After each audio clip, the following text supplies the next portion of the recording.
హైదరాబాద్లో జరిగిన సంక్రాంతి వేడుకల్లో పలు ప్రాంతాల్లో విషాద సంఘటనలు చోటు చేసుకున్నాయి. నాగోల్లో గాలిపటం ఎగరవేస్తూ 4 అంతస్తుల భవనంపై నుంచి బాలిక పడి మృతి చెందింది. మృతురాలు 8వ తరగతి విద్యార్థి శివప్రసన్నగా గుర్తించారు. అటు అత్తాపూర్లోనూ ఇదే తరహా ఘటన జరిగింది. గాలిపటం ఎగురవేస్తూ బాలుడు కన్నుమూశాడు.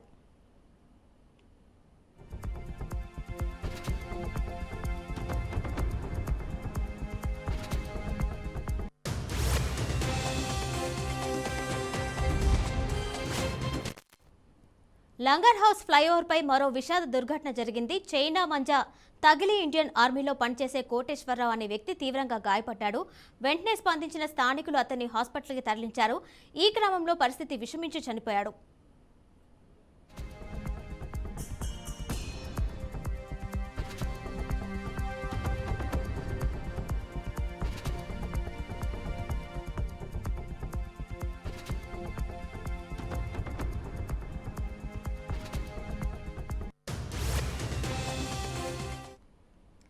హైదరాబాద్లో జరిగిన సంక్రాంతి వేడుకల్లో పలు ప్రాంతాల్లో విషాద సంఘటనలు చోటు చేసుకున్నాయి.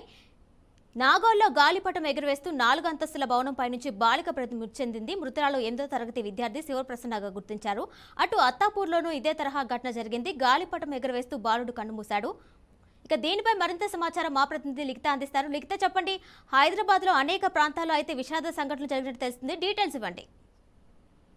రైట్ కిరణ్మయి, సంక్రాంతి అనగానే ప్రతి ఒక్కరూ ఎంతో ఆనందంగా జరుపుకునే పండుగ. చిన్న పెద్ద అనే తేడా లేకుండానైతే ఎక్కువగా పతంగులు ఎగరవేస్తున్న పరిస్థితి అయితే కనిపిస్తుంది. అయితే గతంలో కూడా చాలా సార్లు చైనా మాంజాన్ని బ్యాన్ చేసిన పరిస్థితి అయితే మనకు కనిపిస్తూ ఉంది. అయితే ఎప్పటికప్పుడు కూడా పోలీసు అధికారులు అయితే చైనా మాంజాన్ని బ్యాన్ చేయాలి అండ్ అలాగే పతంగు ఎగరవేసే యువకులు ఎవరైతే ఉంటారో వారందరూ కూడా చాలా జాగ్రత్తగా ఉండాలి, చాలా సేఫ్టీస్ తోటి గ్రౌండ్లలో వెళ్లి పతంగులు ఎగరవేసుకోండి అని కూడా చెప్పడం అయితే జరిగింది. కానీ అయినప్పటికీ కూడా చాలా విషాద ఘటనలు అయితే హైదరాబాద్ నగరంలోనే కాదు పూర్తి 2 తెలుగు రాష్ట్రాల్లో కూడా చోటు చేసుకున్నట్లయితే కనిపిస్తుంది.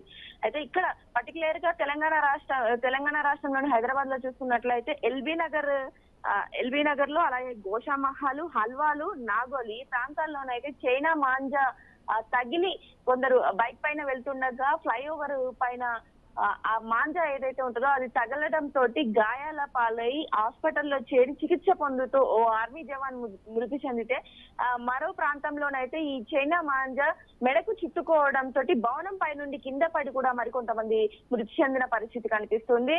అంతేకాకుండా దీనివల్ల ఇటు పక్షులకు అటు మూగ జంతువులకు కూడా చాలా ఇబ్బంది కలుగుతుంది. ఈ యొక్క మాంజా చుట్టుకొని చాలా ప్రాణాలు కోల్పోతున్నాయి. కాబట్టి దీన్ని బ్యాన్ చేయాలని ఎప్పటికప్పుడు కూడా చెప్తున్నప్పటికీ కూడా అసలు ఎవరు వినకపోవడం కావచ్చు, దొంగతనంగా ఈ యొక్క మాంజాని కొనుగోలు చేసుకోవడం కావచ్చు, అమ్మడం కావచ్చు, ఈ 2 విషయాలు అంటే బ్యాన్ చేయాలి అని చెప్పేసి ఎన్నిసార్లు కొన్ని స్వచ్ఛంద సంస్థలు ముందుకొచ్చి బ్యాన్ చైనా మాంజా అని చెప్పినప్పటికీ కూడా వినకపోవడం అండ్ దీన్ని కొనుగోలు చేసుకొని వాడడం వల్ల కూడా చాలా మంది ఇబ్బంది పడుతున్న పరిస్థితులు అయితే కనిపిస్తున్నాయి.